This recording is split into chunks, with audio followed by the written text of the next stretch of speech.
Hey everybody, welcome to another Sunday night chat. Just me and Don here right now. Got some links sent out there. Curious Yellow Solar, I sent you a link. Mossy Nut, Coda Boy, there's a bunch of you I sent a link to. Curious Yellow Solar, I sent you one to your inbox on YouTube. And Mossy Nut I did as well. The others I sent through Google. So if you want to jump in, if you can jump in, by all means, come on in. And anyway, me and Don were talking about reloading. And you said you had some questions about the square deal B. Go right ahead, Don. Oh, I was just wondering about, those, how she worked. I know it's pistol only press. And basically, all I wanted to know a little bit about it. And I knew you had one. Well, as far as the pistol, I mean, that's all it'll do is pistol cartridges. That thing will flat out put out some ammo. It's a short stroke. They're small. If you look at the differences in the presses, even for as a stroke kind of thing, I mean, it looks like you're doing the same stroke, but that square deal B has a really short stroke, and you can flat out pump out some freaking ammo with that thing. I mean, if you did, not even the advertised rate of reloading, but you can put out 400 rounds a minute. I mean, 400 rounds an hour, really easy. So when I sit down and reload, I reload for like an hour, and I'll put out 400 or 500 rounds. It's that quick. It's that easy. We'll just say if you put out 300 rounds, I mean, compared to my single stage where you're putting out 50 rounds an hour, that's what I average with it. The square deal B, you can put out 300, taking your time and, really paying attention to what you're doing. It is just a amazing process of what it can do. And for the price, it does a lot. It's awesome. Yep. Rick has a square deal B. Rick, is your seats covered? And Mossy Nut, thank you for jumping in. I'm going to have a quick smoke before you guys start. Okay. We already started, but go ahead. Oh, all right. Thanks for having me, TR. I wasn't even paying attention to the time, and just saw the link and didn't see nobody on when I clicked on it. I figured I'd come give you a hand, and now it looks like you got plenty of help. Well, I need all the help I can get, man. I was telling Don, I was like, before we got started, I was like, I hope these guys get these chats going good, because I'm about ready to give up one of these damn chats. I'm tired of doing them. I want to be a guest. I don't want to be a damn host all the time. Somebody's going to have to come up and step up and be the host. That's why I just run mine every other week. I would want to run it every week, I don't think. It'd get old after a while. I do 2 a week, and it's starting to wear down on me. I've been doing them for over 2 years now, and trust me, it's starting to wear on a man. Yeah, I can believe that. I wouldn't want to do it every week, especially twice a week. But, like I was telling you, when I rode 200 runs on this rock chucker, I'm pulling this handle between the handle, the priming station, and the powder station 1,200 times. I'm moving them cases back and forth. I couldn't believe that until I start, 200 on the sizing, 200 on the belling, 200 on the priming, 200 on the powder, 200 on the seating, and 200 on the crimping. Well, like I said, a turret press is a good compromise, but you'll still actually pull the handle the same amount of times. Yeah, at least, well, yeah, yes and no, because the priming and powder is just the powder hopper's right on the turret. You just boom, and it's, Yeah. I mean, you're still doing that, but the priming station, of course, It saves, your handle, it's going to be about the same, but you ain't actually working the handle all the time. it saves a little bit of time because you don't have to change the dies. The dies Yeah. are already there. But I know the Lee, when I helped set up a guy with a reloading, and he got a turret press with a, you know, and he got a Lee set up, you still had to pull you pull the handle, you know, and the actual dies rotated instead of the shell plate. It didn't have a shell plate; it was just a shell holder. So you still pulled it 3 to 4 times to get one full, you know, one complete cartridge. Right. Whereas the progressive, you pull the handle one time, you get, once it's loaded up, once you get that little station loaded up, every time you pull the handle, a complete cartridge spits out. Right. One pull, one cartridge. Yeah. There's a big difference. I mean, the turret press is a good compromise, but it still isn't a progressive. The progressive kicks ass. It really does. Yeah.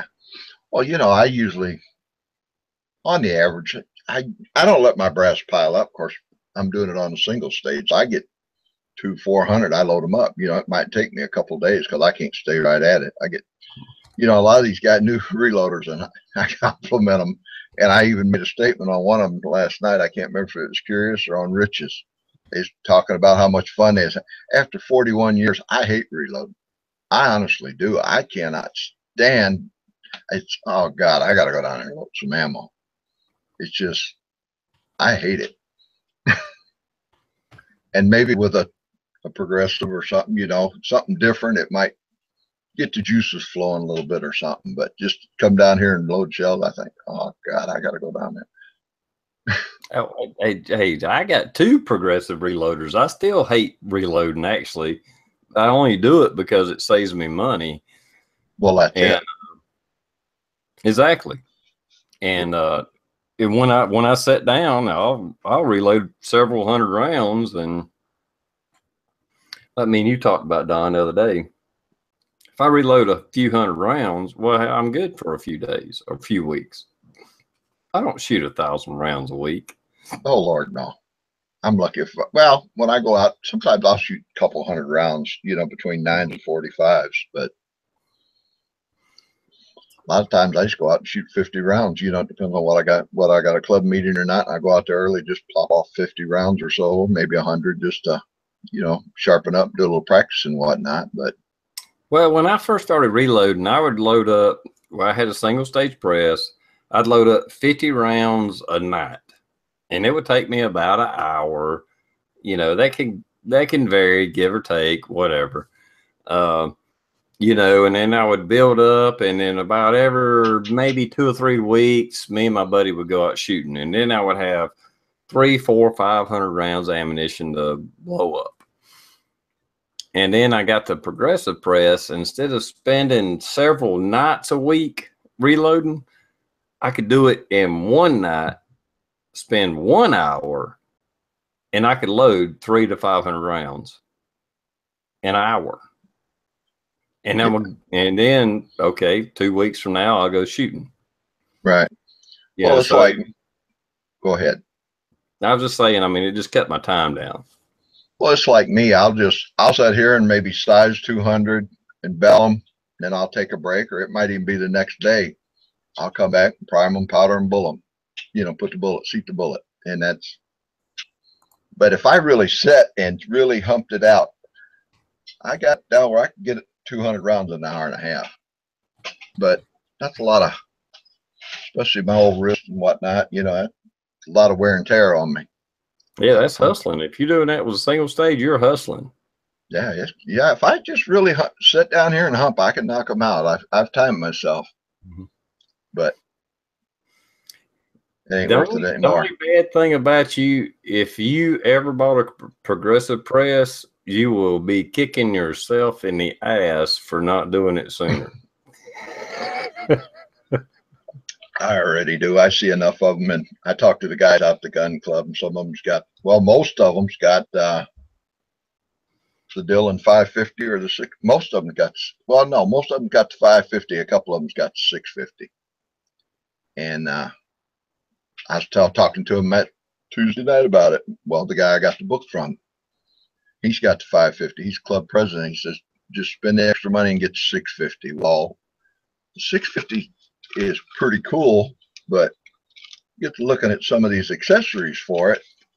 It costs a lot more, like the dies alone. The conversion kit, $78.95, where the square deal's a little bit more because you get the dies too. But the 550 is 46. You know, it's only $30, but hey, $30 here, $30 there, that buys quite a few bullets, you know? Yeah. Hey, like I said, I own the Square Deal B. If you're only going to do pistol and you're only going to do a couple of calibers, now if you want to do 10 calibers, I would say go 550. But if you only want to do 9mm and 45, really the Square Deal B in the end will be the better deal. Yeah, well, that's all I load right now. Of course, like I told you the other night or the other day when we talked, I'd like to get a 10mm one of these days. I got 40 S&W and 10mm dies up here where I loaded up some 40s for a guy one time, and he bought the dies, said you can have them. So I got dies up there, brand new, basically a brand new set. With a Square Deal, if you buy it, it's $404 right now, or $405 basically, $404.95. Do a caliber conversion for $89. Go ahead and get a tool head for $32. Yeah, you'll have about $540 in it. Yeah. But it will do 2 calibers and you're done. It's a one and done deal. You know, it's a great machine, Don. I've heard a lot about, you know, like I said, I know guys that got the Dillon. I hear all you guys talk, and I pretty much got it narrowed down to probably Dillon or maybe the Hornady lock and load. I really like I was watching 76 High Boy, I think. Matter of fact, he had like 6 videos on it from 3 or 4 years ago because I started doing some research on it. And he really, of course, he's gone Dillon now, I think, but he was really sold on that Hornady lock and load. He went over everything, that the problems they had with the priming system and everything, how to set it up where it didn't have any problems. And Amazon's got it for like $3.92. Of course, you got to buy the shell plates. That's the only difference, and they're like $30 a piece, I think. So you got to buy the 9 and the 45. So you're looking at about $450, you know, thereabouts. And it's all about money for me. You know, I'm a tightwad when it comes to some stuff. well, you know, me and you talked, Don, the other day, and to be honest, I just don't know enough people that have Hornady presses to weigh in on them. But if anybody's thinking about a progressive press, Dillon and Hornady is the only ones on the market, as far as I'm concerned. I hadn't seen anybody talk bad about Hornady presses. Lee progressive presses, I'm going to go ahead and tell you right now, I don't care if you hate me out there or whatever, do not buy a Lee progressive press. I own a buttload of Lee products. I own their molds, I own their dies, I own their single stage presses, but do not buy their progressive presses.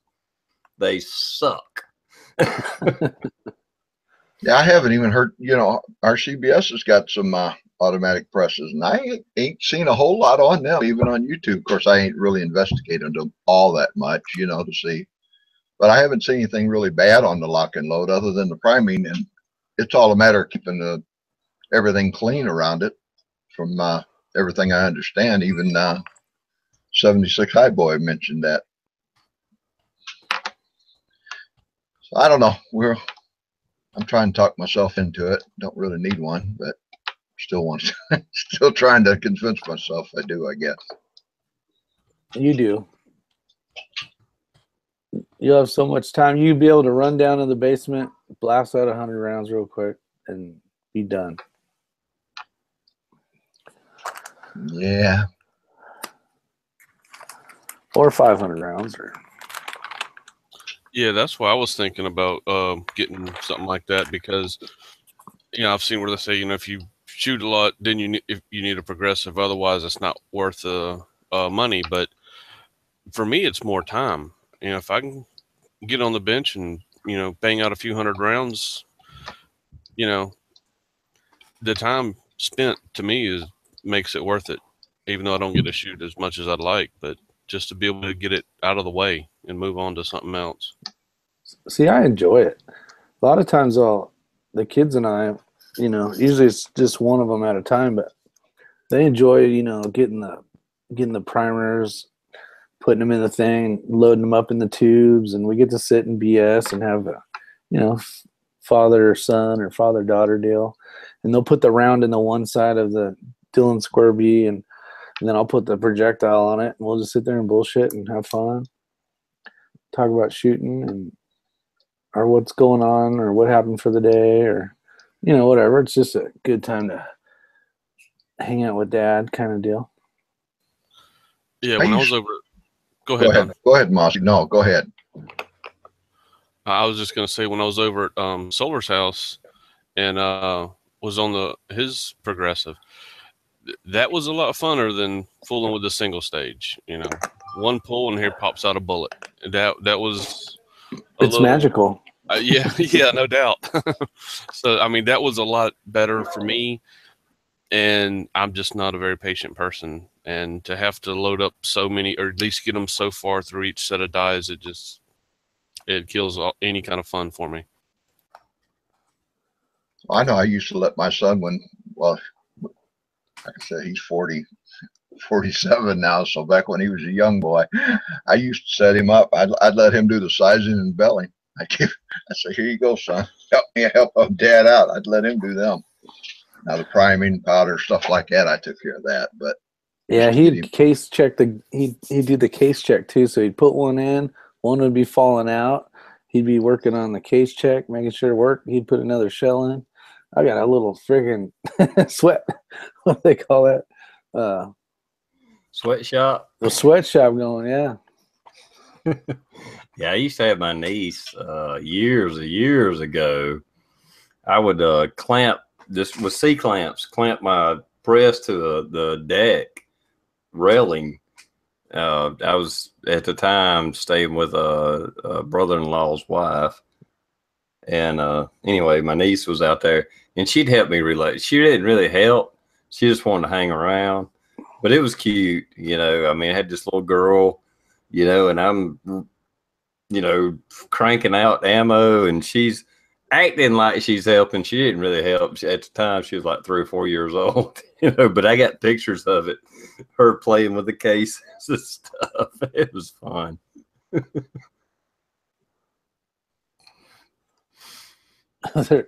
You know how you have your like thumbnail deal or whatever that's called, your brand above it, above Mossy Nut. All you see is like eyeballs and a beard.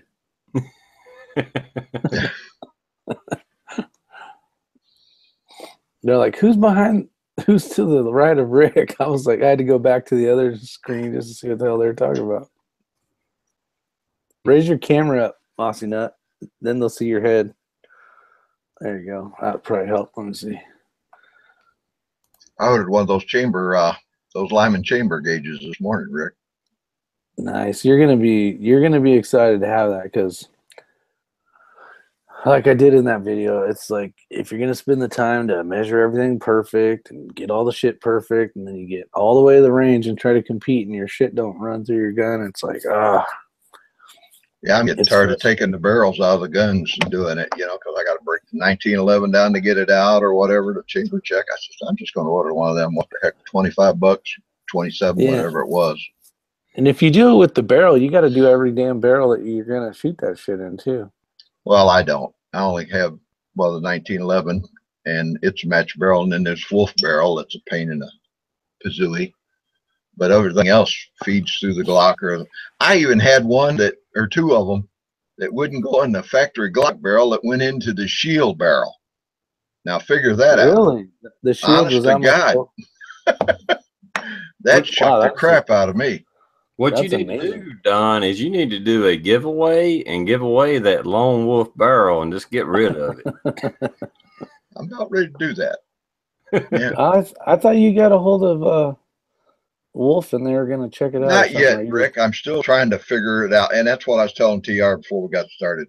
I got a hold of RCBS because I had some slop in the shaft on my RCBS. I talked to them the other day and they sent me out a new pin where the shaft and the arm comes together. Slop out of it. And I was telling TR to take the old one out. I just popped the clip off of it and it's just whoop, pulled right out. And it don't look wore or anything like that. But after 41 years, the new one I tried to get it in there, couldn't get it in there. I put a Allen wrench through the holes where I make sure I was located okay, and I couldn't get it in there. I took it out and I tried the old one again. It slid right in. I said, well, crap. I mic'd it, almost same diameter, a couple thousandths difference. So I got down there on my hands and knees, which ain't easy to do.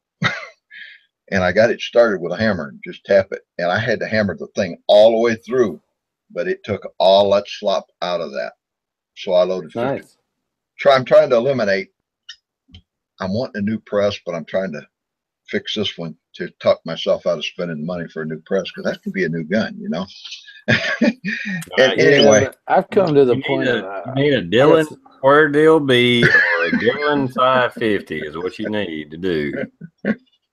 You do, Don. Don't be surprised. Let's work on your arms and elbows and all that stuff. Well, that's why I was telling TR. You know, time I get through the complete 200 rounds of these things between the priming station and powder, I'm handling them cases 1,200 times to do 200. Yeah, that's ridiculous. That's why I highly advocate a progressive press. I don't know anything about a Hornady press. Blue just sent me a text a few minutes ago. He's going to be here in a few minutes. But I know Blue and his clan, because it's his brother and cousins, they have a Hornady. I don't know that they've used it yet. So we'll give them a few minutes and we'll let Blue say yay or nay on the Hornady press, the lock and load progressive. But I know me and Rick can attest to the Dillon Blue. It works freaking awesome. I was telling my son, when was I home? Like 9 days ago or whatever.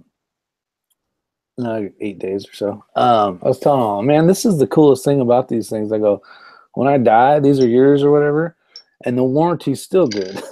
I mean, you can pass that on, you know, and it's the warranty is just phenomenal. You can't find that with much stuff anymore nowadays. Yeah, I see where they got a lifetime no BS warranty on them. Yeah, and I call them not all the time. I'll get a little slop somewhere, or I'll have a question. Usually it's a question. They'll sit on, like the one time we talked about it before. I think I was on the phone for an hour with that guy trying to figure out why my case was crimping weird on the bottom. It was doing the exact same shit yours was doing. Like you could chamber it almost all the way in, but just like 1/16 of an inch. Mine's not on the bottom, Rick. Mine's toward about a. Oh, that's right. Right where the bullet line is. From where the bullet, and I've just about come to the conclusion it's these powder coated bullets because me and TR talked. What was it? Friday, Saturday, whatever it was. He said, "Have you tried any jacketed bullets?" I said, "Well, I ain't got no jacketed bullets." And then after we got done talking, I hung up. We had a private video calls. What we did, and I remembered I had some 147 grain berry bullets.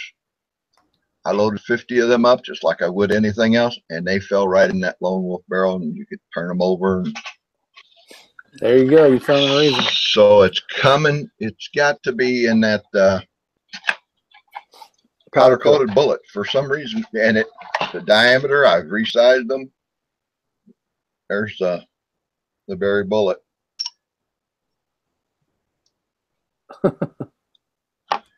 Well, like I said, Don, that the powder coated bullets is something new to the shooting community.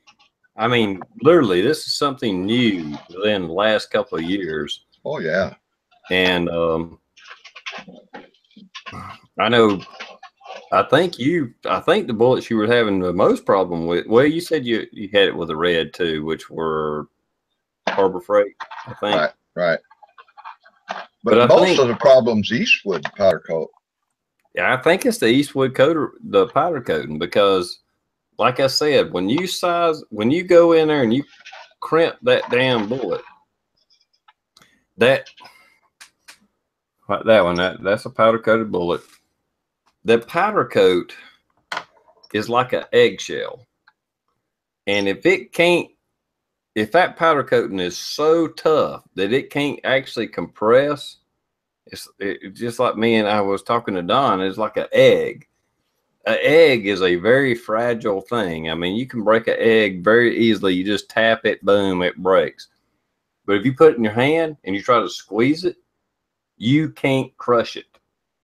And I think the powder coating on a bullet is the same way. You can't. It's so tough. It's fragile, but it's so tough that you can't actually squeeze it down. And I think that's your problem. I think that's what you were having. And if you loaded Full Metal Jacket bullets with it, it proved it. That was the problem that you were having. Yeah, because here's this is the powder coated red Harbor Freight, and it just barely makes it. But you can hold it up. I mean, you can shake it hard enough, you can get it out of there. Here's the Eastwood blue. I don't have any more of the green. There. But you throw them things in a factory Glock barrel.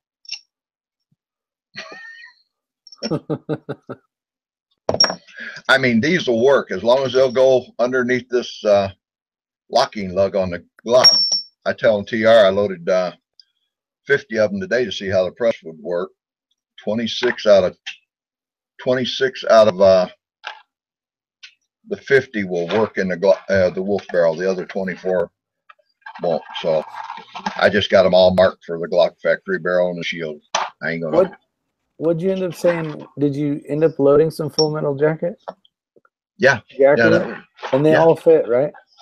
Oh yeah. I'll show you again. I would assume it's got to be that then. This is the Berry 147 grain. Yeah. Can you tell, like, Robin and them are asking about why you powder coat them? For one thing, go ahead, TR. Well, the why is so you don't have to use lube and they smoke a lot, and it cuts down on the leading of the barrel, because you don't have lead touching your barrel. That's why you want to powder coat them. So you cut down on cleaning. Powder coating is awesome, but Don's experiencing some problems with it. And I think it's just because they're getting coated too thick. Like Don said, me and him had a private video chat, just, was shooting shit and bouncing ideas back and forth on each other. And I think there's a limit that you can do with that powder coating. I think you need to do a light coat, and that heavy coat that you think you need is actually probably not the best thing to do. You just need to do a light coat, powder coat them, resize them, and go with that light coat. Well, the thing about putting a light coat, how in the heck you put a light coat on it? Because using that Eastwood compared to the Harbor Freight, the Harbor Freight, you really got to work it and work it and work it and work it to get it to stick to the bullet or to coat the bullet. That Harbor Freight, you put them in the hopper with the color and they're done. You take them out and shake all the excess off of them. It's just that quick. If you was to use that Eastwood in your vibratory like you do, you wouldn't want to leave them in there over 5 minutes, if that. Yeah. That's how quick that Eastwood covers. It just flat covers it, smack out. Yeah, well, that that's why I would kind of probably lean more toward the Harbor Freight powder coating and try to get that light coat on it. If the Eastwood covers that quick, that hard, I think we're better off with the Harbor Freight. I gotta kind of believe one it, and but the thick one. Because it should actually melt be a together. little bit transparent. I mean, maybe you don't even need to put it in a vibrator tumbler. Maybe even with a Harbor Freight powder coat, just put it in a bucket and shake it around and do that. And that's the way I do it. Very light coat.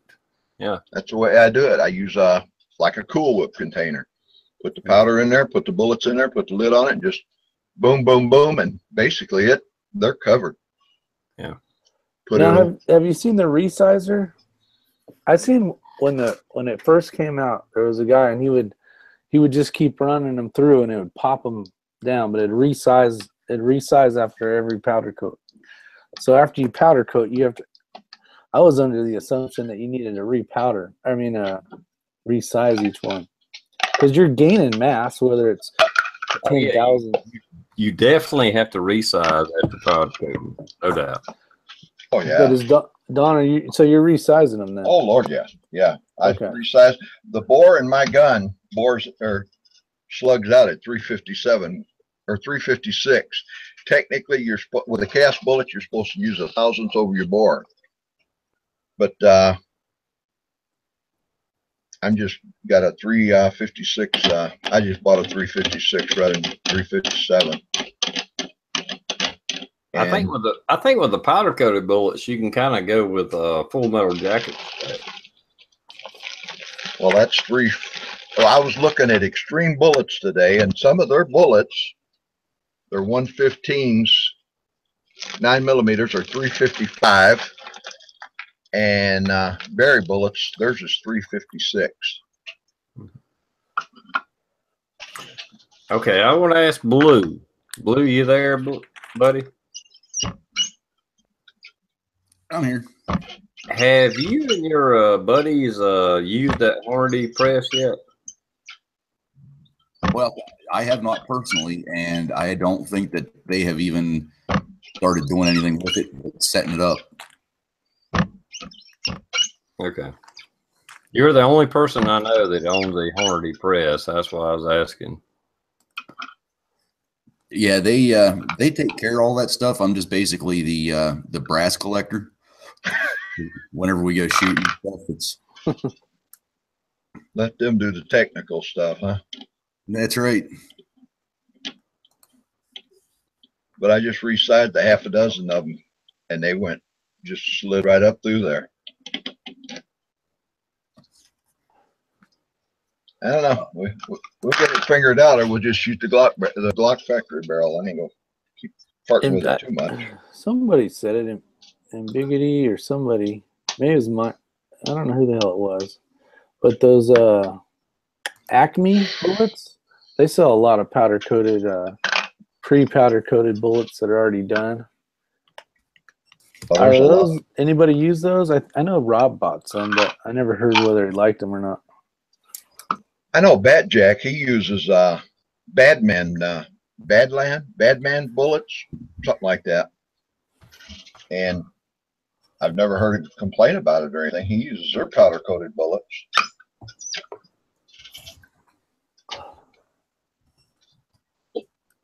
So I don't know. And like I said, it's just the Wolf barrel that I had the problem with.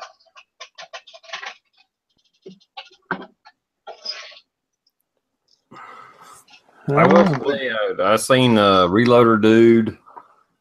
I don't know if y'all are subbed to him or not, but he was talking about the Acme bullets today. I saw that. And even if you're buying bullets, it's just a little bit cheaper. I mean, I cast my own bullets, so I use my own bullets. But even if you're reloading, that little bit of cost savings of using lead bullets. I don't care if they're powder coated or if they're poly coated or if they're just, normally lube. You save money by buying lead bullets, and you get excellent accuracy out of them. Well, going back to the question, why do we powder coat? It's like these 9mm. I got 1,000 of them for $50, unlubed, unsized. All I have to do is powder coat them and size them. And powder coat was $10 for like a 1-pound bag, which will load a whole or cover a whole bunch of bullets. So $60 1,000 compared to berry bullets for 124 grain, like I use, is $97 1,000. And all they are is a lead bullet with a thin copper plating on them. So I'm saving $37 by doing it this way with the powder coating. Yeah. Especially if you shoot a lot, it's a big saving. Yeah, I'll shoot on the average anywhere from 100 to 200 a week because I go out to the range once a week, and I usually that's between 2 or 3 guns too. I mean, that's not just one gun, but it's still the same ammo other than the 45. Robin Jones out there, she says she used S&S lead bullets since they're affordable and already sized and lubed. Well, they're again with size and lube. They're using a lube, and you're going to get a lot more smoke out of them, Robin. Yeah. Unless they're actually plated or powder coated.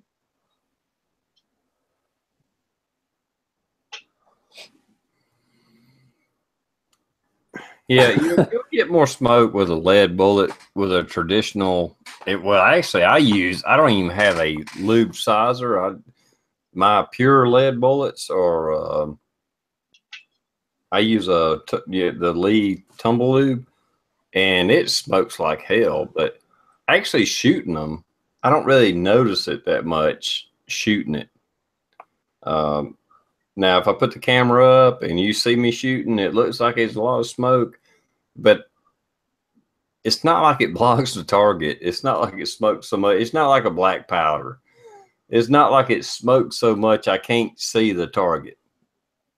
It does smoke more, but it smokes more from a spectator point of view than it does the shooter itself.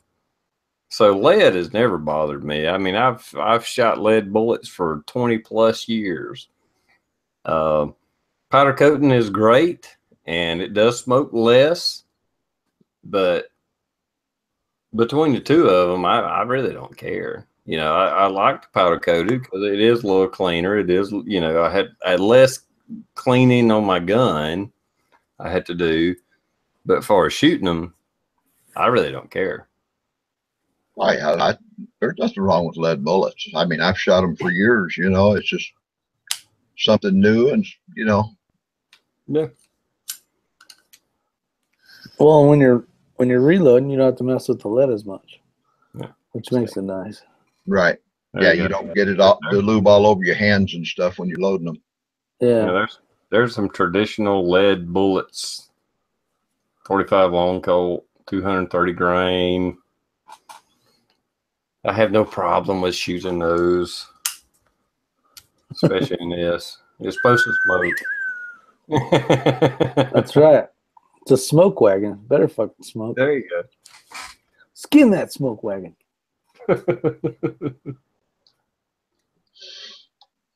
You almost want to add just a little bit of black powder so you get an extra smoke in there when you're shooting those. Well, before I've loaded up those with some black powder just to see what. I tell you what, a actual black powder load in a 45 long Colt is stouter than you would think it was. Those cowboys were packing some heat. If you put 40 grains behind a 45 long Colt bullet, 250 grain bullet, that's an actual pretty damn stout freaking round. It's like a plus P. Yeah, it is. They wasn't messing around. Gonna extra kill you.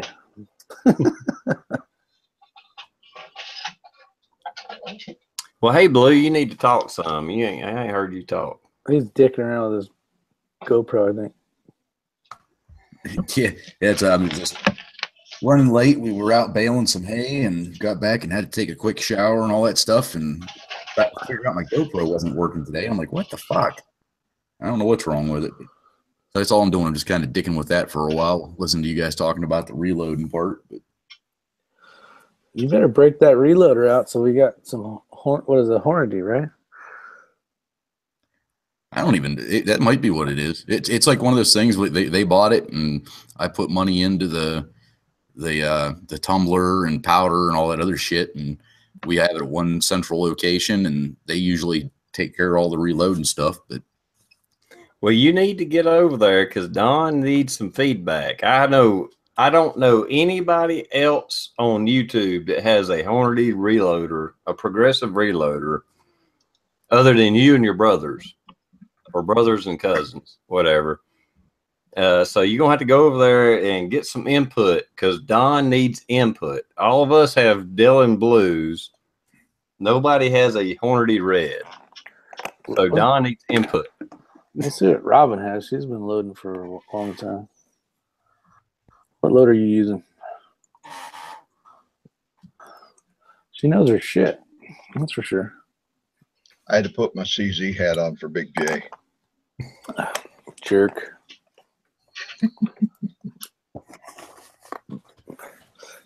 So mean, Don.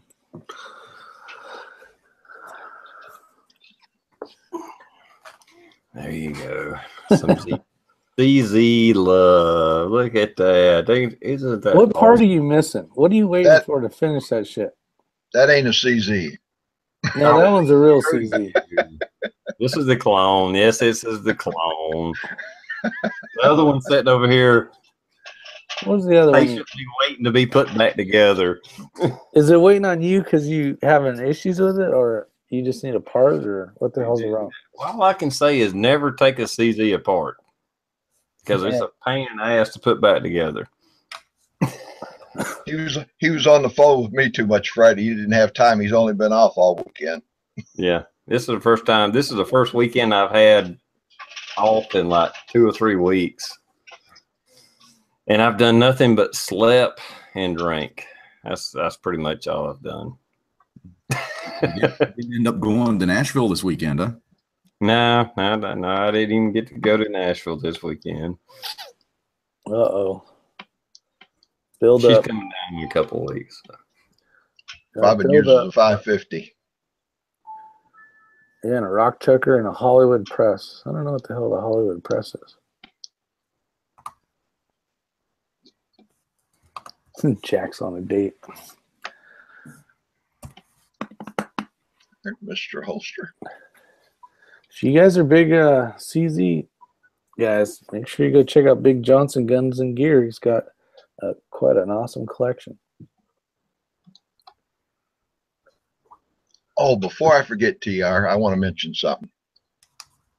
I meant to do it at the beginning, but now we got a bunch of people out here. Any of you that know C-Max Arms, he come out with a video, and he's been diagnosed with cancer. So send good thoughts and prayers his way to C-Max Arms. Yeah, I actually got a letter sitting right over here. I got a mail to him. Yeah, he contacted me through a PM, let me know that he's going through some stuff, and yeah. I watched his video yesterday morning. He was talking about it, I guess, or this morning. One of the two.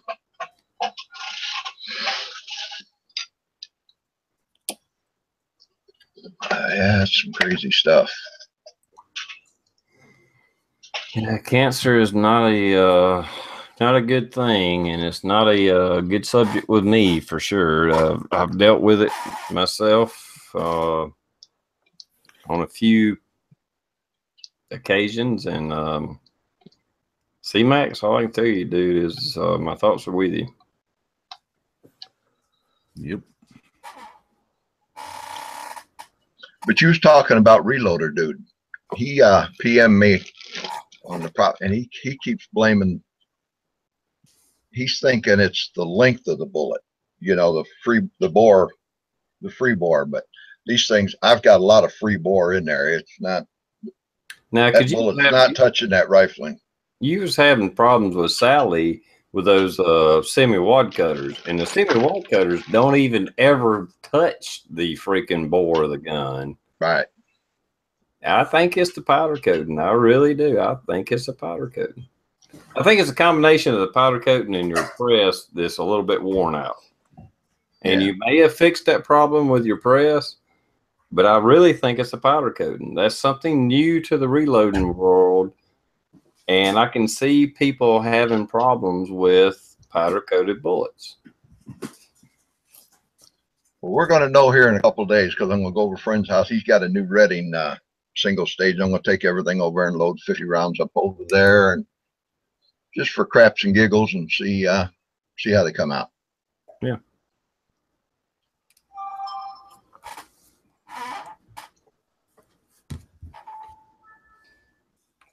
All else fails, like I said in one video, I'll get a hold of Wolf, send it back, and have him check it, maybe lap it out, make it a little bit bigger. Oh, you should know pretty soon. Everything works fine with the Glock factory barrel anyway. The only reason why I bought the Wolf barrel was shoot lead bullets in it, basically. Yeah. And I've never had problems till here just recently with it. So. Well, if it used to work and now it doesn't, I don't think it's the barrel. Well, no, because like TR said, I even run into a few of them with my 45, and I've never had a problem with my 45. And that's why I was kind of thinking it was in the press. I was thinking it was in the press, but I'm not sure there. I think it's in the bullet now. I think it's the powder coat. Yeah. Because you're saying it's high. It's catching high right about where the bottom of the bullet ends. Well, it's actually putting a little bulge about 220 thousandths down from the base of the mouth of the case on one side only. It's just one side. It's just got enough bulge. It won't let it go in there. I've seen factory ammo with that little bulge in there. But hey, Don, think of this then. When the bullet's laying there, right, before it gets cooked, basically that one side is going to collect a little more when it kind of liquefies because of gravity. And that's probably why you're getting a bulge on one side only. Well, I do mine different. I actually set my bullets on the base. Oh, okay. I don't call it anal if you want to. I want the dull finish on the base. I don't want it on the side of my bullet. Yeah, exactly. So I set each one of them up on their base, which takes time. I mean, granted, just put them in the basket and powder coating them, and I think you'll get it figured out. oh yeah, we'll either get it figured out or we'll just use the Glock barrel, factory barrel. You could just buy a new deal square B. Start over. Yeah. I think that's the bottom line. And me and Don talked, and that's what he was trying to. He even told me that I'm trying to talk myself out of a new press, but I think I'm talking myself into a new press. I can see it. I can see a gleam in his eye. It's blue. See it right here in the corner of Don's eye? Yeah. It's kind of blue right there. Oh, there it is. He needs a Dillon. I'm telling you, he needs a Dillon. God, I wish we were sponsored by Dillon, huh?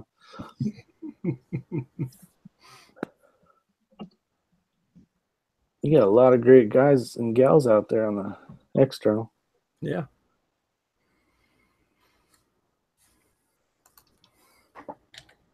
I've got quite a few out there. Jump in there, Mossy. Yeah, don't be quiet.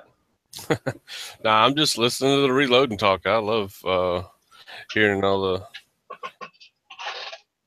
everything y'all going on about because I'm trying to learn as much as I can. And when you talk to like SoCal, WTF SoCal, he's a huge 1050 guy. And everything he says is right, but depending on how much you're loading, for the price of the tool head swap and all that stuff being a lot more. I mean, I don't need to load more than 800 rounds an hour. Like, I would rather sit in the garage for a few hours and look like. Yeah, the 1050 is actually that's more for commercial use. Yeah, and then there's no warranty on the 1050, like a official warranty. $1,800 for a freaking press? No, that's base price. Like I said, I've been loading on a Square Deal B for over 20 years, and right now, back when I bought mine, it was like 200 and something bucks. Right now, they're like $405. Yeah, $404.95. Yeah, $405.95 or whatever. When I bought mine, it was like $289 or something like that. But that was back in the 90s or something like that. And it's loaded tens of thousands of rounds. I can load I'm just going to throw it out there. I could load 300 rounds an hour easily, not even trying. That's, loading up the primers every 100 rounds or whatever, which I have multiple priming tubes now. So I can, set it up and be ready to go for 200 or 300 rounds without even pausing almost. You just can't beat that. That damn little thing pumps out some freaking ammo. And the 550, like I said, the only difference between it and the Square Deal B is the 550 doesn't auto index. But all you got to do is when I pick up the bullet to put in the case, put a shell over here. And as I'm about to put a bullet on the case, all I got to do is just with my fingers like that, just pop it over, boom, set the case, set the bullet, boom. Bullet. Well, the difference between the 550 though is one less stage compared to the 650.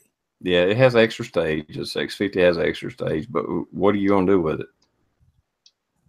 That's six. Well, you can run it as your powder check system with your drop, but then you also have the ability to run a trimmer. You can run a trimmer. Yeah, but if you're just, or you can run a bullet feeder if you ever wanted to upgrade. Well, you can do you can't do a bullet feeder with a 550. You can do a case feeder with a 550, but you can't do a bullet feeder. Yeah. But how many freaking cases do you need to freaking load? Millions. If you can load millions. If you can load 300 to 500 cases an hour, oh yeah. How much fucking faster do you really need to go? How much easier does it really need to be? I don't know. I mean, I'm not against anybody that's got a 650 or 1050 or whatever, but I've been using a Square Deal B for 20 years. I got a 550 I've had for maybe a year. I just don't see the damn unnecessary cost in a 650 or 1050. That's just me. I can load, like I said, for take it $100, 300 rounds an hour with either of them. Advertise 500 rounds an hour, and you can do that. You can. And I want to anybody out there, because I did have one person question me, why did I not have a powder check die in my 550? Is because with a Dillon system, it will never not load powder unless you run out of powder. The only time I've ever ran out of powder is when I let the powder hopper run dry. That is the only time. As long as there's powder in it, you just crank that fucking handle. It's going to be powder in the damn case, period. That thing is fail safe. It will never not load powder. As long as there's powder in the hopper. Yeah, and it's pretty damn consistent too. Yep. But see, my plan is, because it's $896 for what I want. Because I already have the primer alarm, the powder alarm. So the 579 plus the case feeder, powder check, the strong mount, and the low powder sensor is all I need. And then it'll be a complete thing because I can swap that over from the Square Deal B. The 650? What you? Yeah, so I'm right under $900. You people and your damn money. Y'all got more money than you know what to fucking do with. Buy a damn 550. For the poor people out there, buy a 550. Because I can't compete with these damn rich guys. SoCal's the one with all the freaking awesome machines. Yeah, well, he's got like 2 1050s. Just save up $50, take your CZ money, and buy a reloader. I tell you what, Rick, I'll make a deal with you. You fly out to California, or you ain't got to fly. All you got to do is go over to SoCal, pick up that 650 he offered to I know, to Coda Boy, and on when you're flying over Detroit, I'll meet you at Metro, and you can drop your Square D off to me. How's that sound? We'll both make out on it. If he gives me the 650, which he won't, because I even texted him and I didn't even get a reply back, I'll give you my Dylan Square B. Don told me a sorry story. Well, a sad story. I shouldn't say a sorry story. A sad story. He bought a 650 and couldn't get it working, and sold it for like $150 to somebody. Oh wow! I was talking to the president at the club Tuesday night. Marsh is her name. He said, yeah, she bought a 650 here a while back, and she's having trouble with it. She kept complaining to Dylan and blah, blah, blah, blah, blah. And she called me, and Dylan kept telling her, just take everything apart and start over. Well, I'm not going to do that. She called me and did the same. He said, next thing I know, she sold it. I think he said 100, 150 bucks. I thought, that's my kind of luck, you know? She was like, yeah. Yeah, it's kind of like Coda Boy getting a free 650 one. Yeah. Where's that little shit at? I know he's out there. He was earlier. Hiding in the weeds, probably. Damn you, Coda John. Boy was out there? I didn't see No, him. not Coda Boy. WTF SoCal. I thought I saw his ass out there. Yeah, he made a comment. Yeah. Yeah. He's staying away from you, Rick. Actually, hopefully next time I come out, we're going to shoot at the shooting range. Hopefully. Yeah, Don Shipley does rock. Well, I hope, evidently I didn't ruffle. I'm going to focus this back on me. Evidently I didn't ruffle too many feathers because after the rant video I done, I seen there was at least 3 other videos that went out ranting about dickhead. Fuckhead? Yeah, I don't even want to say his name. Ah, shit. ATR Parlous just asked for you to send him a link. Okay. In case you didn't see it. He said you jump there for a little bit because I'm going to be jumping out here in a minute myself. So, yeah, there was at least, let's see, 1, 2, 3, 4 of them that I watched on the rants. 4 or 5.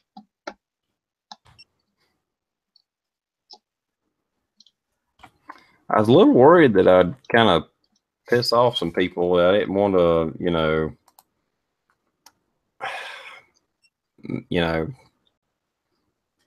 Well, I've been looking at all the comments on all of them, and he ain't responded to any of them. I ain't seen him respond to any of them. The only people even on his videos that he fucking replies to are the people that agree with him. Hmm. Well, I was a little worried that people didn't want me standing up for them because I cuss a lot, just sometimes in my rant videos, and I could understand people not necessarily wanting to say, yeah, I'm with TR on that. But if the response I've got has been very positive, and thank you, everyone. I've seen Chuck Connors, Live for Wild, Coda Boy. If there's been any others, I missed them so far.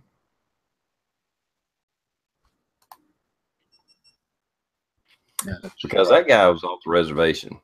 He was crazy. Oh yeah.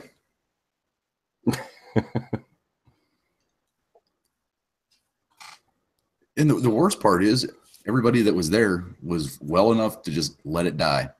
Let it die, go away. And he just wouldn't stop. And finally, I mean, it's between all the videos that you just mentioned, I mean, it's hopefully people that may watch his stuff watches those, because I mean, you know, they have no idea about our side of it. Maybe it's more of an eye opener. But there again, I said it in the last chat and I'll say it again. The only reason this guy has so many goddamn viewers right now commenting on his shit is because he's supposedly giving away a $500 gift card for something. They're in it for the prize. I mean, well, and the whole time I think they thought this was whiskey too. If this was whiskey, you know how much whiskey I drank? Because I probably went through I think I brought 6 of these things, at least, and then ran out the last day. Well, that just proves what a bigger idiot he is on that. The fact that he thought you was drinking a damn bottle of Jack Daniels or something the whole time just proves what an idiot he was. That's true. That's why I don't like cats.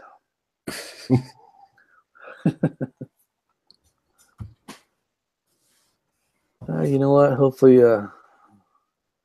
things positive happen to him and he turns himself around, maybe loses the pain. And the breaking point was after he supposedly got saved is he went back and started commenting on the comments of his video. That's where I lost my cool. It was one thing for him to do the videos, and then when he went back on his older videos and started attacking the people that questioned him, that's when I lost it. That's when I said, you know what, it's time to, somebody's got to say something. Well, I guess he was yelling at Tom when I was looking at Yankee Ford's video. I didn't see that. Yep. It must have been I must have been throwing pounds of gunpowder in the fire or juggling chainsaws or any other dangerous thing that shouldn't ever happen, I guess.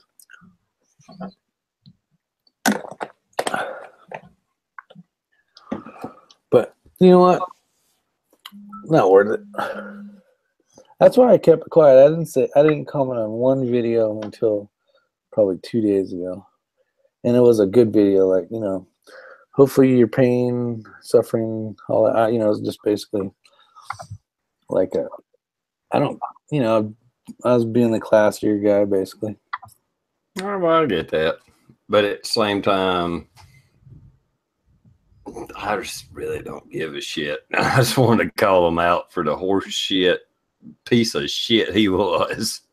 Because he almost ruined that fucking weekend. He come close to ruining it. He did.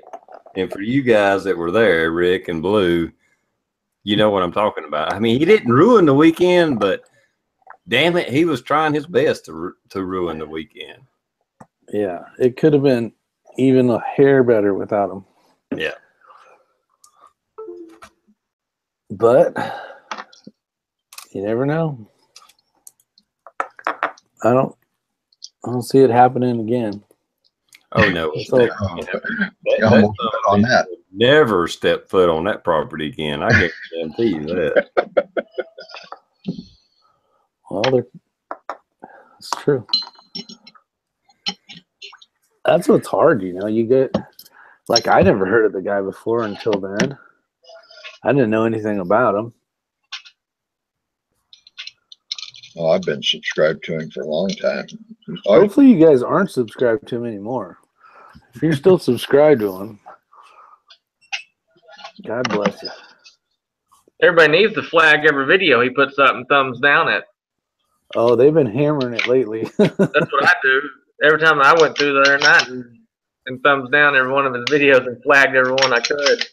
You know, it's funny. Me and TR have 4 thumbs downs, and I bet you $10 are the same 4 thumbs downs on our videos. I'm like, that's kind of coincidence that TR's got 4 and I got 4. I know a bunch of crazy people, and all the crazy people I know never once say that they're crazy. Exactly. He'll say it 20 or 30 times in a video how crazy he is. Yep. I know some batshit crazy people, and they think they're normal. Yeah. Well, TR, I'm going to slide out of here, bud. All right, later, Don. Thanks for jumping in here. I appreciate it. You Get bet. that You order guys, going, Don. nah, don't be surprised. See you guys later. Have a Later. good one, Don. Later, Don. Be good.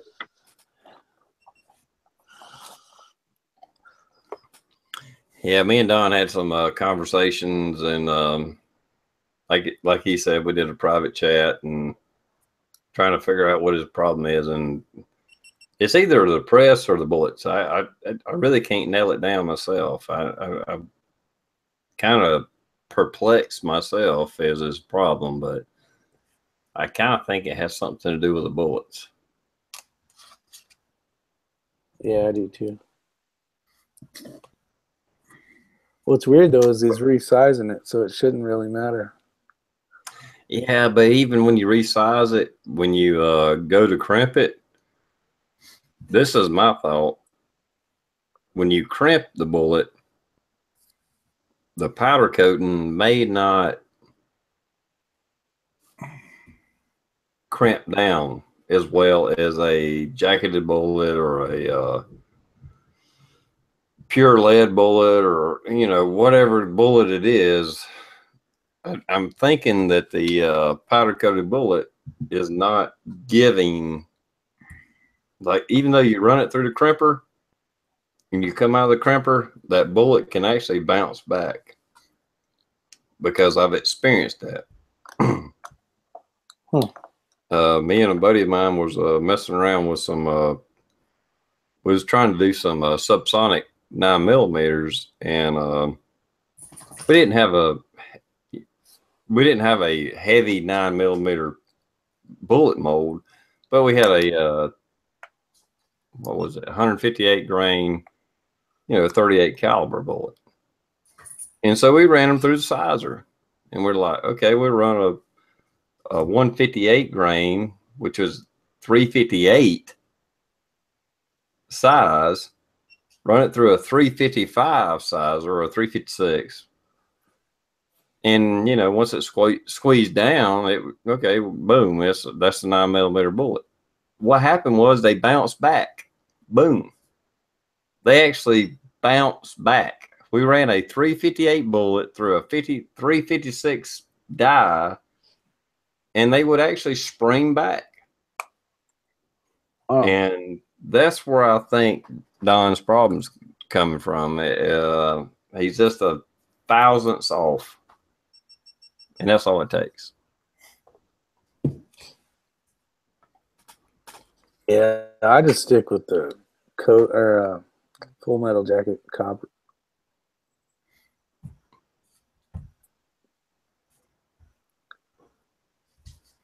Parlus, do you do any reloading? Not at all.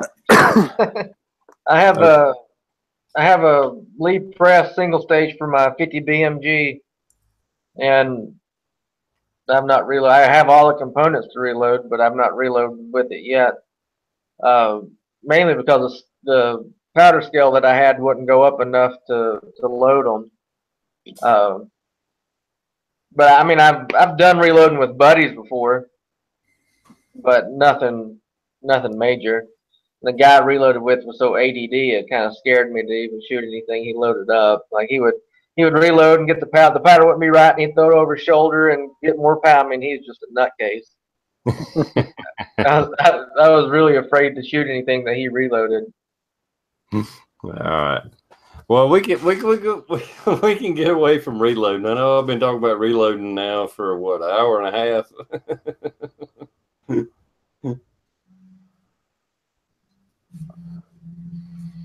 mean, I've thought about getting into it, but shit, the only thing I shoot's, you know, AK and 9mm. You can't really come out on that.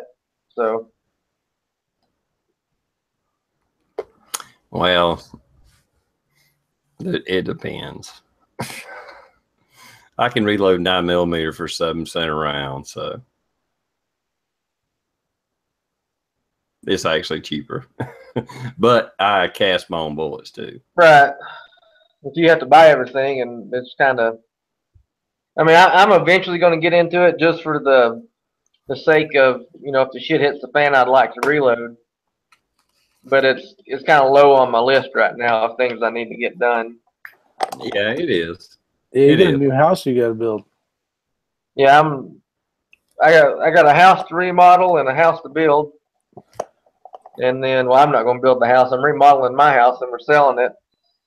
And then I got to build I got a 7,200 square foot department that we're putting up right now for the hazmat team, a building that they should be finished putting the actual building up this week. And then we got get contractors in to run the electric, put the doors in, frame it out. It's just a mess.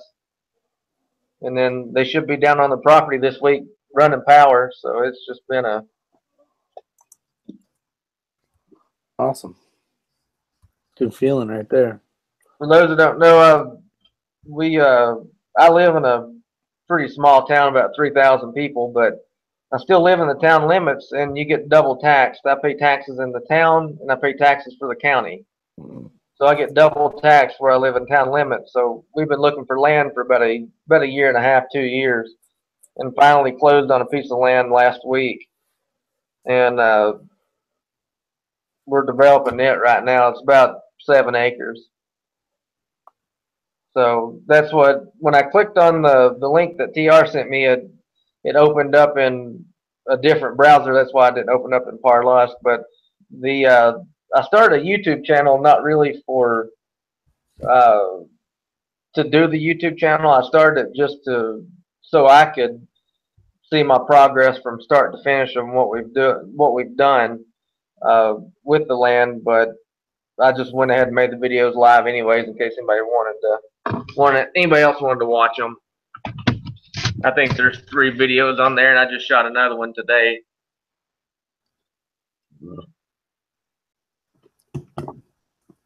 But I originally was gonna upload it on my Parlust YouTube channel, but I screwed up years ago. We had a plane make an emergency landing on the 4-lane in my town. Like, one of the guys that owns one of the coal companies was coming back from Georgia and had to make an emergency landing in some old plane that he has. And, you know, of course, I was on scene with the fire department or whatever, and I took a video of the plane taking off from the 4-lane, because it was it's a pretty cool thing. You never see a plane taking off from, you know, a 4-lane. Well, I threw it on my YouTube channel, not thinking anything about it. And somebody from my town found it and shared it on Facebook, and man, it just, like, it went viral in the community where I live at, the town. Like, everybody that was talking about the plane was sharing my video on Facebook, and then from then on out, people kind of watched my other videos and I guess realized that was a nutcase. And you know, if people that don't prep see a video of some guy putting beans and rice up, they kind of freak out. So I didn't want to, now that I'm moving, I didn't want people to know where I live at. Well, I just recently got accused of being. I was asked if I was a Timothy McVeigh kind of person. Oh yeah, that's what liberals think of guys like me that shoot guns, have guns, put rice and beans up. We're automatically a Timothy McVeigh that's going to blow up some kind of federal building. I literally got asked if I was a Timothy McVeigh. Well, see, the weird thing was until Timothy McVeigh blew up a federal building. I mean, he was a war hero. He come back a war hero from Desert Storm, and I'm not condoning what he did by any means, but I mean, I did a paper on him in college. I took a class on terrorism in college, and I wrote a paper on him and read a bunch of autobiographies and biographies on him. And I mean, growing up, he, grew up around guns. Was a big and survivalist at the time, and he was big in the gun show circuit. He hit like every gun show all around the U.S. That's how he made his living for a long time, just going gun show to gun show. And then when Ruby Ridge hit, he just got angrier and angrier. And then when Waco hit, I guess he just, whatever in him snapped. I'm not saying that he was a good guy. I was just saying that, like, he was a gun guy that prepared, and I guess it makes all of us look bad because they think that, well, like with police officers, you get one cop that has a video of them beating some guy, and then all of a sudden all the other cops are bad. That's my point. The fact that I'm a prepper, I got guns, go out there outside and shoot guns and stuff like that, that liberals think that I'm going to blow up people, that I'm going to blow up a federal building. I mean, it's nothing to do with Timothy McVeigh.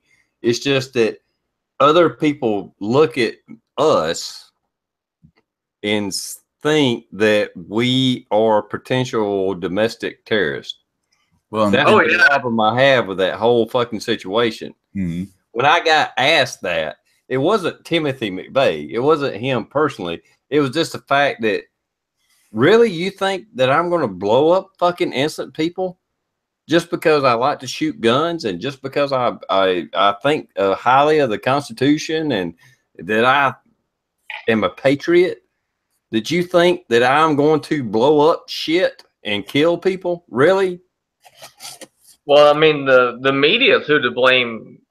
The media is who you should blame for that, because when the federal building was blown up, I mean, the media did what they do now. They took a story and ran with it. That's like the Michigan militia. I mean, they took a hard hit when it happened, because one time he stopped by one of their meetings and they kicked him out because he was racist. They told him to leave. They didn't want him there because, he was racist. But, the media found out that he had went to one of the Michigan militia's meetings. So all of a sudden he was a militia guy, and they come out and made a statement that, he wasn't a member, that he was come to one of the meetings and was kicked out, but the damage is already done. People see the first news media, like them saying, hey, he was a survivalist, and then they don't, read anything on after that. So they just, anybody that prepares is all of a sudden like him. And that's when a lot of people dropped the name survivalist and started going with prepper. And then after Doomsday Preppers come out and showed a bunch of other idiots, then people were getting away from the prepper now because it looks bad. Yeah, Doomsday Preppers, that had to have been one of the worst shows I've ever seen. There was some that you could get some information off of, but most of the time they went with the shock factor.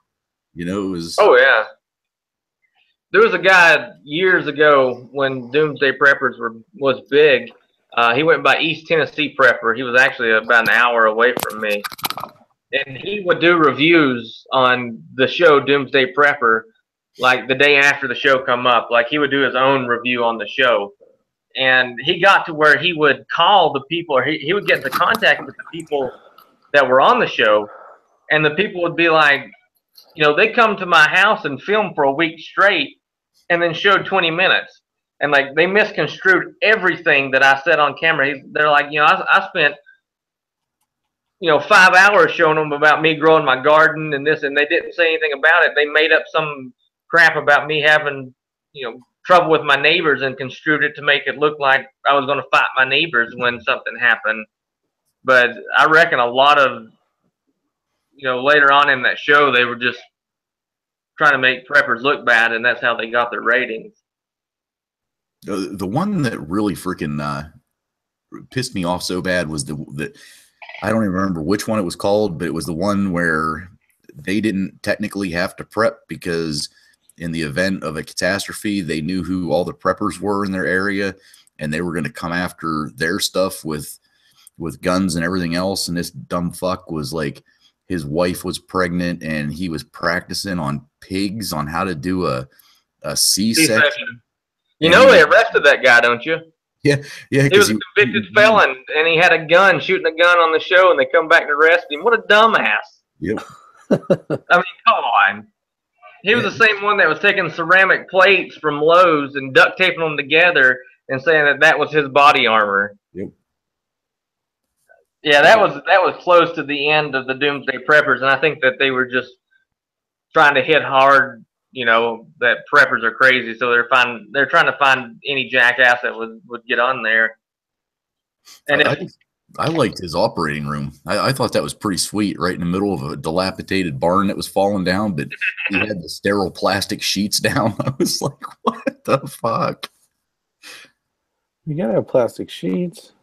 If anybody during the time of Doomsday Prepper had a YouTube channel, more than likely they probably sent you a private message. They didn't say they were from Doomsday Prepper. It'd be like, hey, I'm Amy from a network TV show. We would like to speak with you about coming on our show. I mean, they tried to get a lot of people on there. I had several friends that were on it, but they weren't batshit crazy. So they didn't make it on the actual show then? No, I mean, they were actually on the show, like Southern Prepper 1, he was on there. He was actually, I think, on the first episode. And then he come back, and I guess him and Engineer 775 were the ones that come back and kind of evaluated people. But then you got Dave, the Sardi 1. I don't know if you all follow him or not. He was a big old guy that was on there, and he ended up getting into trouble later on after that too.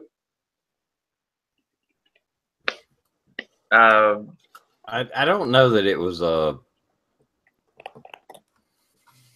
don't know that it was that TV show, but I've had several people contact me wanting me to be in part of this and that and blah blah blah. I just rejected all of it. Yeah, I did too. I got one.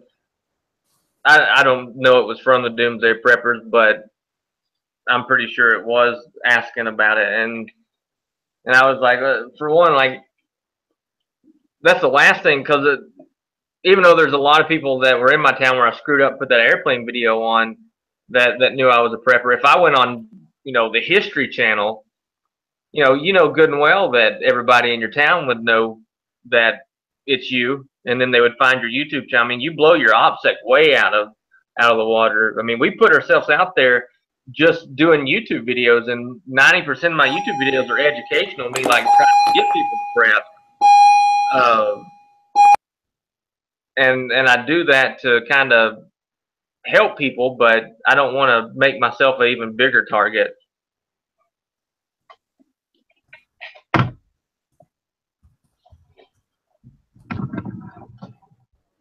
Yeah, I agree. I mean, we put ourselves out there enough that it's too much already. And the last thing I want to do is be on a damn TV show. I mean, there really are people out there that their survival plan is to take your stuff. I mean, there's groups of people out there that's what they train for, and that's pretty crazy. I mean, they can't wait for the shit hit the fan to go rob, steal, and kill and rape and whatever.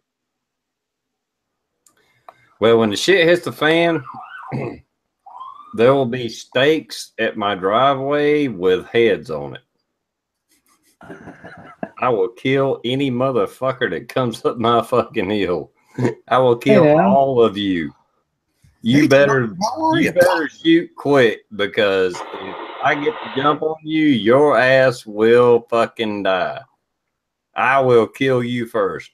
I will not give you a chance to fucking kill me. And I was just gonna make sure you're all right. Roger, everything good? See, there was a TV show out there a while back. It was the one where the power went out everywhere. Blackout. Was that the TV show that they canceled? And I mean, it was. I thought it was excellent, but it was Revolution. That's it.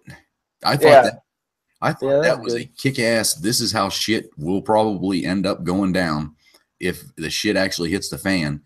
And then they started like introducing like these nanobots that were doing weird shit, and that's where it kind of lies. Like, fuck this. It was a great show up until that point. Yeah, I felt the exact same way on that show. I was into that show, and then when they found that little whatever that was turning the power on wherever you went to, I quit watching it. And I was like, it's kind of like you watch an awesome action movie until they start shooting lasers, and then you're just like, shit, nothing shoots lasers. Yeah, no damn lasers.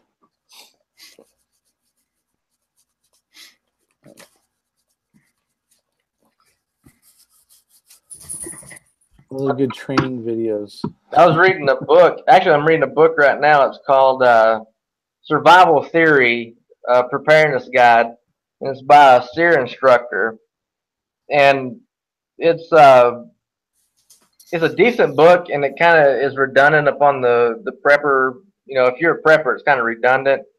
But he's talking right now about retreat development and about how you're going to have a group of people if you plan on making it when the shit hits the fan. Like, you can't stay up 24 hours a day watching your own place. So, I mean, you're going to have a group of people to rely on. And that's got me thinking real hard about, like, you know, a couple of years ago, I looked at putting, you know, some people together, but everybody wants to go to their house. Like, nobody wants to go, like, when you get like 5 people together and you're sitting around, everybody's like, well, we're coming to my house, right? Like, nobody wants to leave their house. And I think, I mean, for obvious reasons, but I think one of the hardest part is just getting a group of people together that can work. But it's going to be rough to try to survive on your own, even if you have, you know, 4 or 5 people. You know, it's going to be hard to try to make it like that. Yeah, 4 or 5 people. That's not really enough for 24-hour watch and work, and there's a lot that would have to happen. Yeah, I've tried to hook up with groups, and it didn't work out. I mean, just like you said, okay, we're gonna do this here, and then they want you to do shit for them. They want you to go split firewood. They want you to you know, do all these preparations for their house. Mm-hmm. Not yours, theirs. And that's when I had to walk out. And I did. I was like, you don't fully trust them. I mean, it's like you go get this one guy's thing ready, and then what happens when the shit hits the fan? He picks you off when you're walking up his driveway. You know, takes all your guns. Exactly. That's why I had to walk away. I was like, no.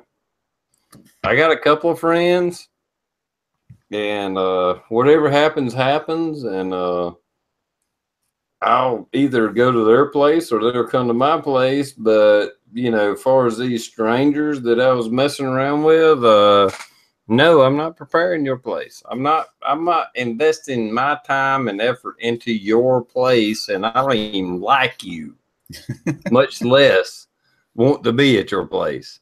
Right. Oh yeah, it'd be one thing if some guy had 1,000 acres out in the middle of nowhere that was like, you know, here's you an acre, put you a cabin on here, and you know, we'll work together. He's like, most people are like, come split my firewood, and you can stay in my garage in a tent. It's like a dictatorship. Yeah. And then when you're all done, pull all those weeds over there. Yeah.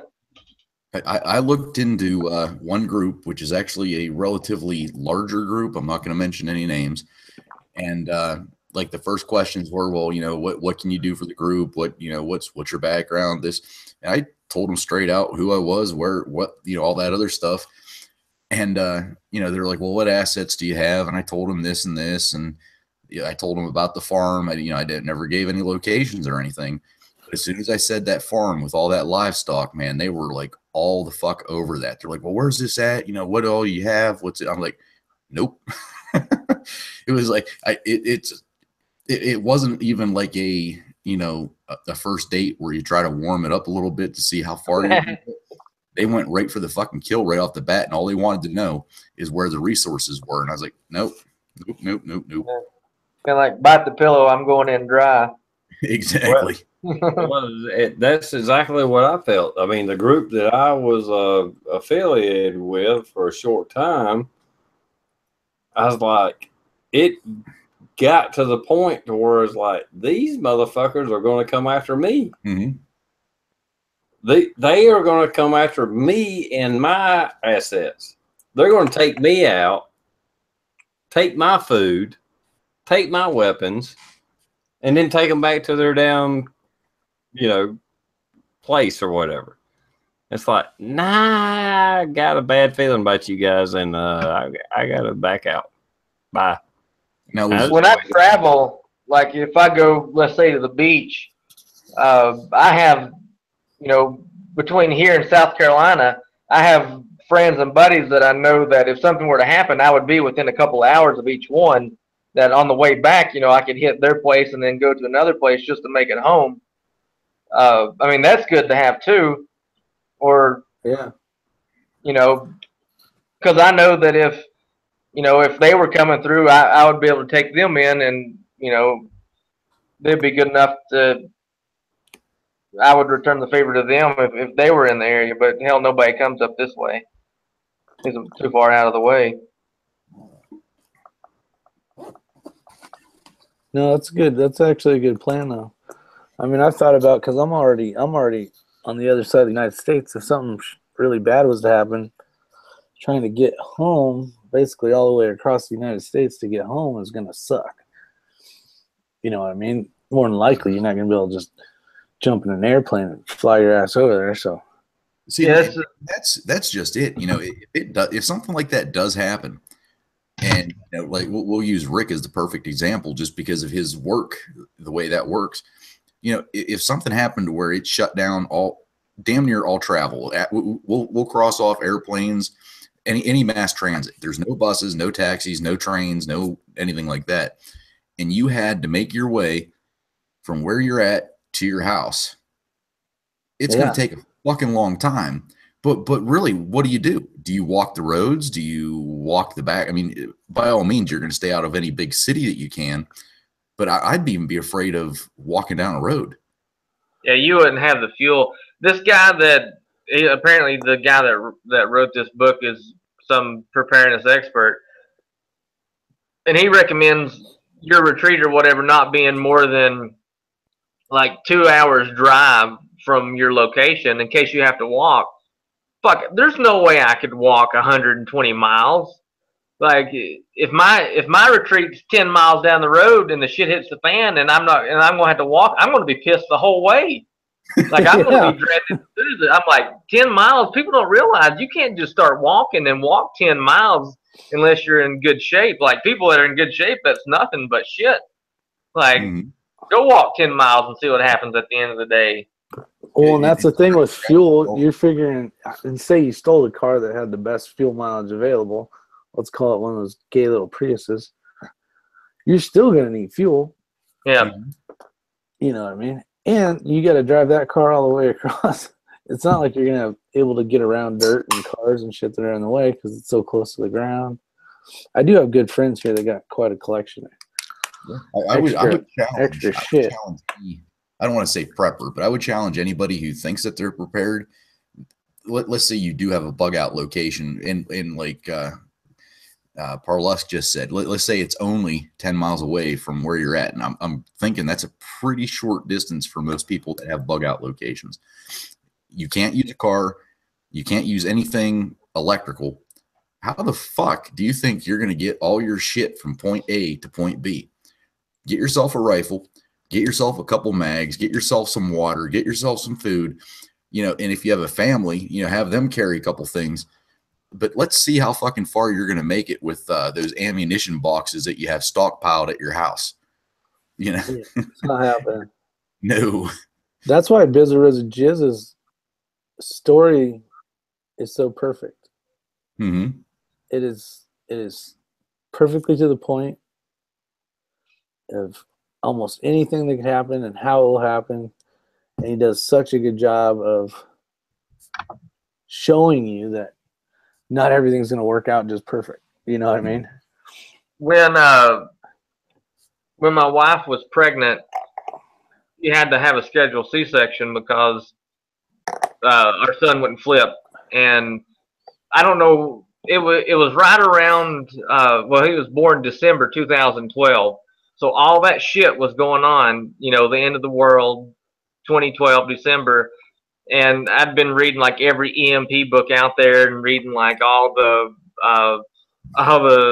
C-SPAN crap on. I was terrified that an EMP was going to hit. Like just absolutely terrified the EMP was going to hit.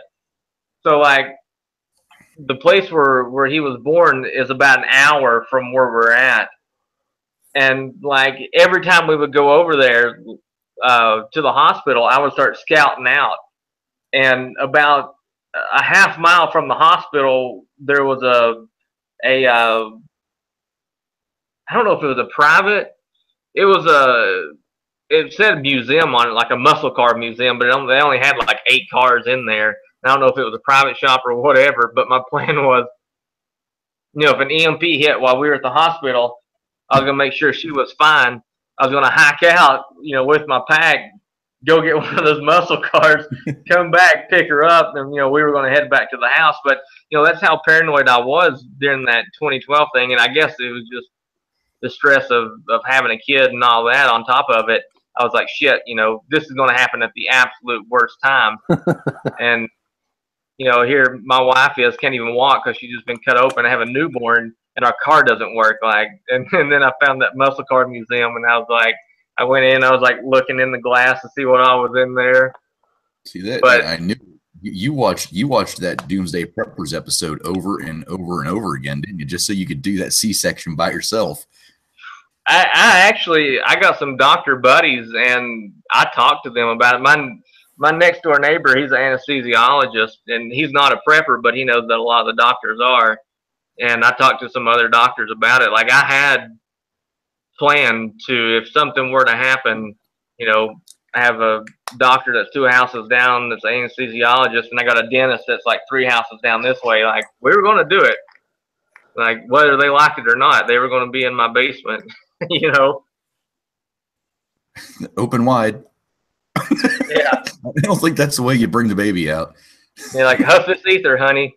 Let's see if we can't get you to pass out. Yeah. This might sting a little. That's just a Novocaine. But people don't realize with the shit, if it's a bad collapse of, you know, if it's an EMP, we're fucked. Like, that's all there is to it. Like, 18 months of living in the 1800s is what we're going to be. And then after that, like, I think it would probably take 2 or 3 years for them to get the power back on. Yeah, and out in the side chat, it's kind of blowing up a little bit about the solar flare that's going on. Yeah, I forgot completely about that. But I'm up here in Northwest PA. We're like right on the border where you should be able to see it, but or like the Aurora Borealis or whatever the hell. But it could happen. Yeah, anything's possible, for sure. If you're not paranoid, read Lights Out. There's 3 different books on, or actually, Lights Out. There's 1 book on it, and then 1 Second After. There's 3 books on 1 Second After. Read those, and you'll freak out. Like it makes you super super paranoid of an EMP. The first time that I read Lights Out, I went out and bought a deuce and a half. No shit. Like, I read Lights Out, And then as soon as I read Lights Out, I went out and I bought a deuce and a half. And I kept a deuce and a half for probably 5 or 6 years. I got a bunch of videos on my deuce and a half because it was EMP proof and it had a multi-fuel motor that would burn anything. That's how paranoid I got when I read Lights Out.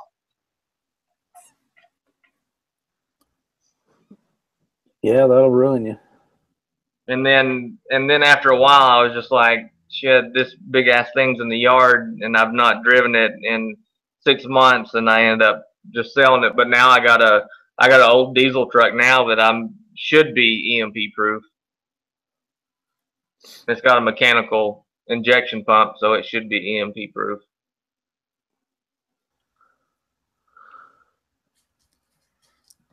Yeah.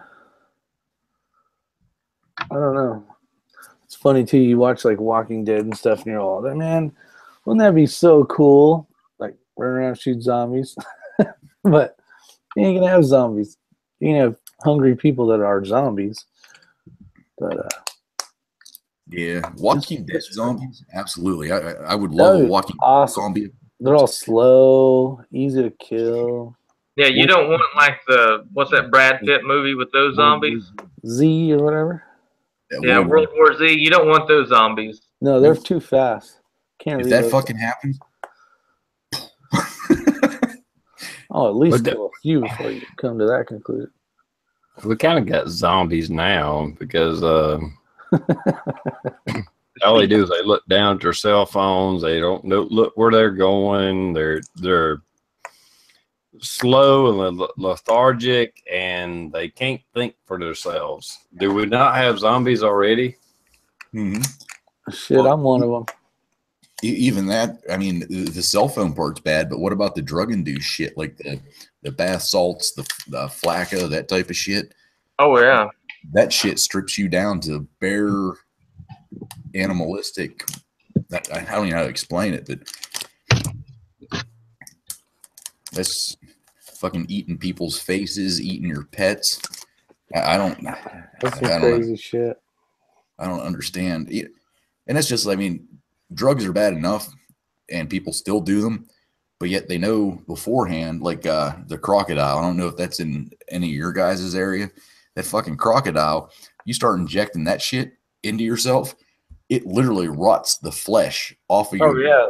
Causes necrosis on every part that it touches, and your skin just like literally peels off. Mm-hmm. And people still, I think they should take and make big old salt blocks of Oxycontin, like huge salt blocks of Oxycontin. They should just put it out on the streets and just let them go at it. Let them lick it all. Yeah, just let them have as much as they want, and then no Narcan for you. If you want to overdose, and Narcan's mandatory. The government said so.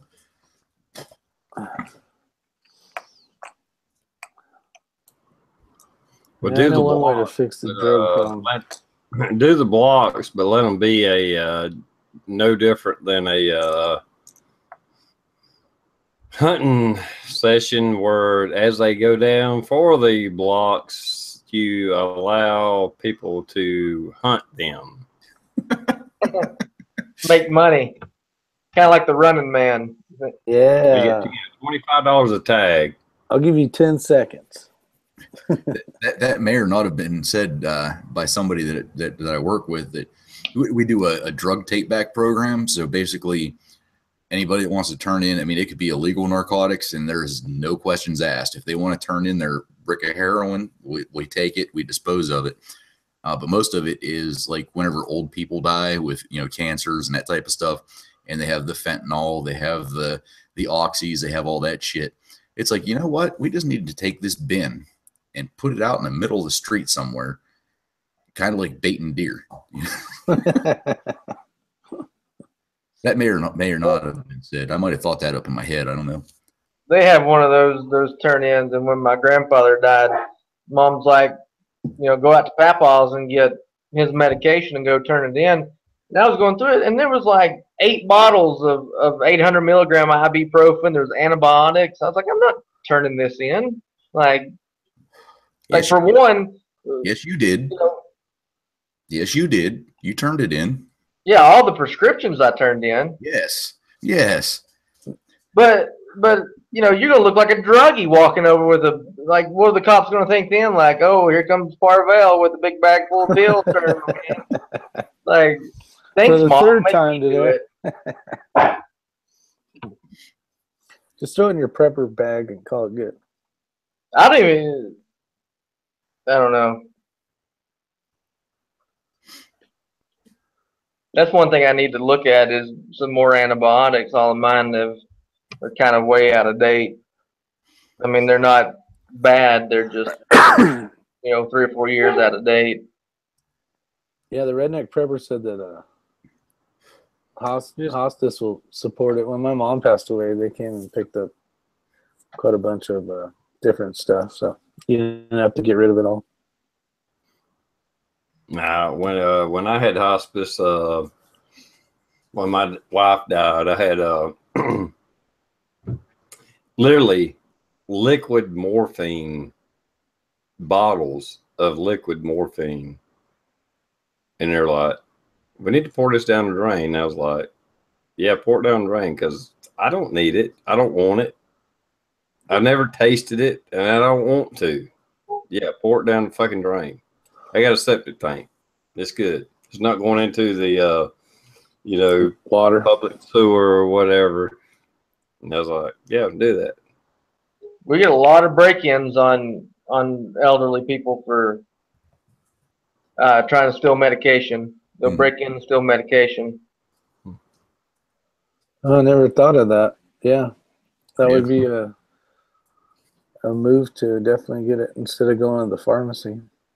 Oh yeah, because I mean, a lot of these. I mean, if you're a cancer patient, man, and you're got a lot of pain meds that they just shell out. Yeah, and they don't go light on it. They give them a bunch, like TR was saying. My mom had a bunch of that stuff. I was like, holy crap. I had a guy one time when I had a real bad hand injury back in 2008. Most people don't notice, but like I don't even have a knuckle. Like it's gone. And I had a huge external fixator on my hand.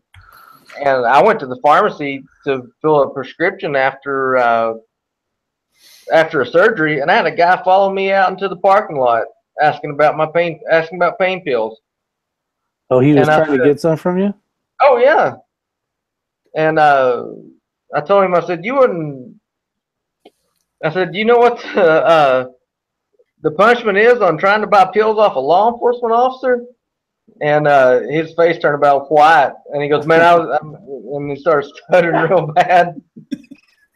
I didn't say I was a law enforcement officer. I just asked him a question."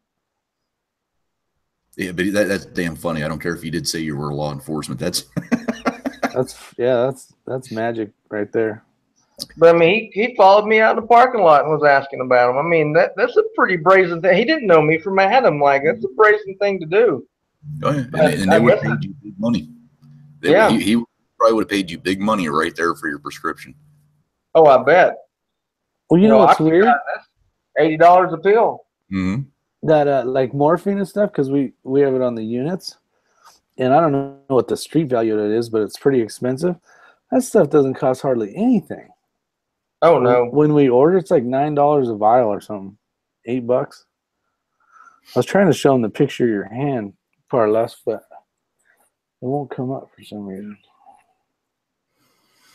Yeah, all right. He had a frickin' this whole thing. I looked. What was it? A saw? You cut the. Oh my god! It was like because I was complaining about my little finger getting cut off, kind of. He's all check this shit out. I lost the bone. I lost the bone from here to there. It was gone. And then they come in on my wrist and took bone out and put it back in. My actual bone's like that thick on that hand. I don't know why the hell this won't load up. All right, it's been about 2 hours. I'm gonna go ahead and chop this off. I gotta go to work tomorrow. I don't know about you guys, but it's been long enough. Long enough for me. I'm tired. And I want to go to bed. And I want to go to bed. Blues. So I'm gonna let you guys do a outro, and I'll start with Parlusk. I still have, well, I have this new channel. I'll say hi out here on the external chat. Big Valley Homestead. I got a couple videos on that. And I think we still have a promotion going on our followers. I think it's still up for the 4th of July, like 20% off. Our illuminated followers. Check it out. GoGaugeTactical.com. And you look on Facebook for the coupon code. But if you want to watch my videos of me developing the homestead, just check out Big Valley Homestead on YouTube. All right, Blue. You got anything to say? Nope. I just hope we all survive the solar, whatever the hell's coming at us tonight, and we'll see you on Tuesday. Yeah, it's a pretty decent event. There'll be a radio blockout, but that's about it. I've already seen that. Anyway, Rick. Not much. I just want to say thanks for supporting TR and the great channel that he has. And luckily, he's out here twice a week to give us something to do and watch. Because I got a TV right here in the office, and first thing I do when I come in is I unplug that cord because I don't need it, and plug in my computer. So, but nice seeing all you guys out there, and talk to you later. All right. Well, thanks, Rick, Blue, Parlusk, for coming on. I do appreciate it. And with that, we're going to end this, and I'll see you Tuesday. Later. All right.